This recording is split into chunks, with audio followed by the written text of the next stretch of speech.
Finally, there's a company called Arbrea. They offer before and after software. What's interesting is that you only need a tablet or phone to actually use the software. So of course you need to take a photograph, and right on the device, it can actually generate 3D imaging, you can alter your appearance, and so forth.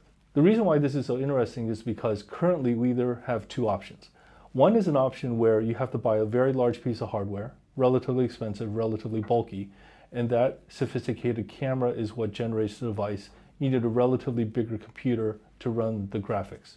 The other more increasingly common option is to take some sort of photograph, take a couple photographs to generate a 3D image of a body, face, breast, so on.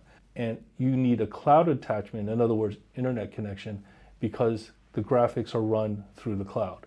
Sometimes if your internet connection is not fast enough, or sometimes if it's just a lot of data, it's a little slow. With your Arbrea system, they've figured out a way where the graphics manipulation is pretty fast. Since it's not attached necessarily to the internet unless you want it to be or save the information, the ability of maintaining your patient privacy, I think, from hackers is a little better. I've not really heard of a hacking case with cloud-based software in plastic surgery related to graphics before and after. However, you never know, and I do think it's another step to make your data more secure.